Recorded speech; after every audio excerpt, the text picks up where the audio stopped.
been mentioned, now the government, in its bid to revive the National Identification System NIDS, will roll out some new technologies over the next 7 months.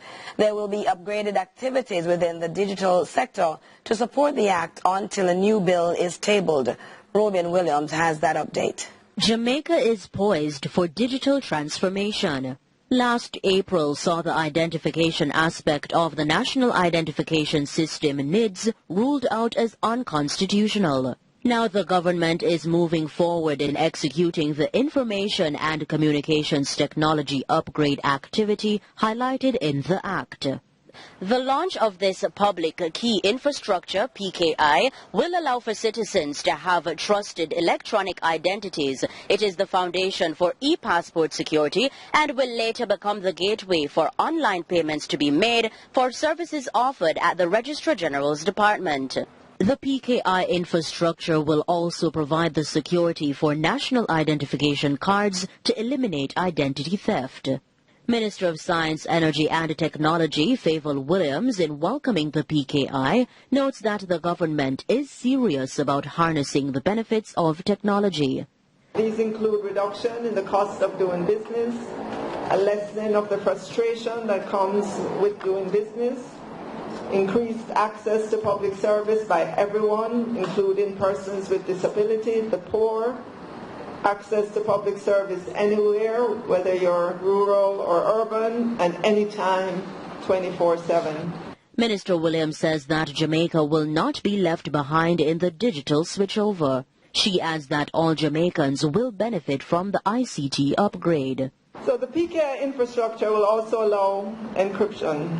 And that's the process, as you are all well aware, of changing information in such a way as to make it unreadable by anyone except those possessing special knowledge, usually referred to as the key, hence the public key infrastructure that allows them to change the information back to its original readable form. The government is seeking to table a new NIDS bill by March 31, which is the end of the 2019 to 2020 financial year. Robianne Williams for CVM Live. Leader of Government Business, Carl Samuda, sought to explain the delay in tabling the Auditor General's report into the Caribbean Maritime University during his presentation at the post-cabinet press briefing on Wednesday at the office of the Prime Minister. Khadija Thomas has the details. With just a week to go before former Education Minister Royal Reid and his 4 co-accused return to court, there are questions over the government's move to delay the tabling of the Auditor General's report into the Caribbean Maritime University. When asked about the reason, Leader of Government Business Carl Samuda had this to say. It is not in my place to determine the timetable in which governs the laying of those matters in the House. That is left to the Speaker of the House. And I'm to advise you that I had discussions with him yesterday, and there are aspects of that exercise that has given him some pause. On Tuesday, member of the Public Accounts Committee, Fitz Jackson, inquired about the CMU report. The CMU report, is that complete and tabled? Not tabled yet, as I understand it. Okay, the AG.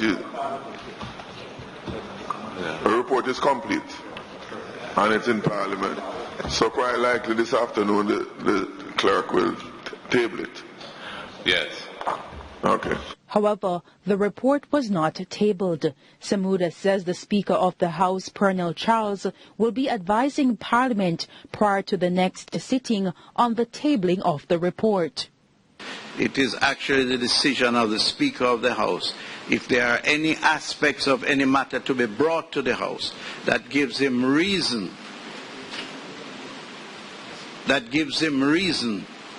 to want to have a second look at it. That is a position that he has taken, and that is a position that we have to abide by and respect. In October last year, the CMU indicated that it would comply with investigative bodies into the corruption probe which involved the school. Investigators had also disclosed that nearly $50 million of public funds was used by former Education Minister Royal Reid and Caribbean Maritime University President Professor Fritz Pinnock through a number of schemes. The CMU President Professor Fritz Pinnock, Royal Reid, his wife Sharon, daughter Sherelle, and Councillor for the Brownstown Division Kim Brown Lawrence will reappear before the court on January 23. Khadija Thomas, CVM Live. And also during that first post-cabinet press briefing for the year, plans by the administration to step up activities to curtail the dengue outbreak across the island. That update from Joel Crosskill. All Jamaicans are being called into action to participate in the National Dengue Cleanup Intervention. The activities, which comes at a cost of $1 billion, will last for 3 days and will see over 1,400 vector control workers across the island. Minister of Health and Wellness Dr. Christopher Tufton addressed the report of workers being stoned. These workers have or should have identification, they should be uniformed, and therefore there should be no doubt as to why they are there. On January 24, vector control workers will focus on schools, churches and businesses, while on January 25 and 26, eradication measures will be ramped up in homes and community spaces. Minister Tufton provided some statistics. It's January 13, 2020, 9,356 suspected, presumed or confirmed cases of dengue, 1,066 in 2018 and 8,290 in 2019, which clearly suggests that last year was an extremely active year in terms of the dengue virus. In response to the dengue crisis, support is coming from separate business entities and government agencies. We have undertaken to hold some 14 town hall meetings in every parish capital across the country.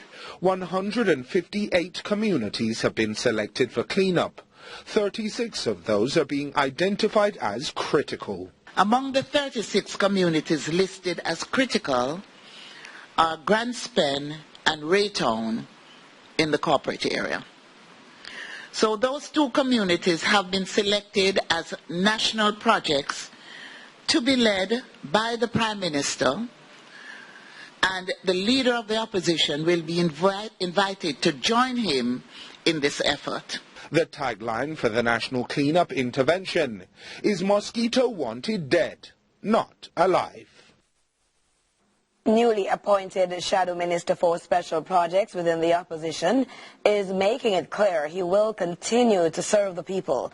Dr. Dayton Campbell, who was very outspoken during the bruising presidential challenge last year and who had some terse words for Dr. Peter Phillips, asserts he is a Democrat and he's not ashamed.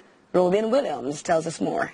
I'm a PNP and that the party is bigger than all of us, and certainly I couldn't be of the opinion that I'm bigger than the party, so if I don't get my way then I should not participate. I think that would be a little bit immature. Speaking on CVM Live's Opposition Tuesday, Shadow Minister for Special Projects Dr. Dayton Campbell says he is committed to the People's National Party. I'm a Democrat, and the democratic process, when there is a challenge, you're going to support a candidate and you're going to give it your all. No, I don't feel ashamed. We took on the establishment of the party and were able to garner 49% of the vote. He adds that the Rise United campaign was a modern one which he believes the party could capitalize on going into the general election. But how does the PNP truly reconcile? In political parties, I don't think you're ever going to have everybody in there being friends. Certainly don't have everybody being friends in the Jamaica Labour Party. If you look at the Democratic Party in the U.S., there was a time there had 20-odd persons running for the nominee. So that's just the nature of politics, as individuals will have their own preferences. The Bible speaks about 7 brothers, 7 different minds, so you will have that.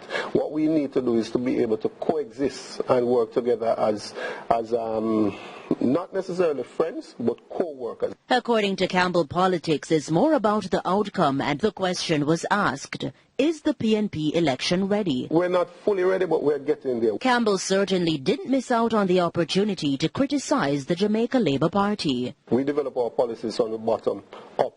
The JLP seem to have a different tendency where they develop theirs from the top down. Now, if you think about it, the only thing that you do from the top down would be a grave.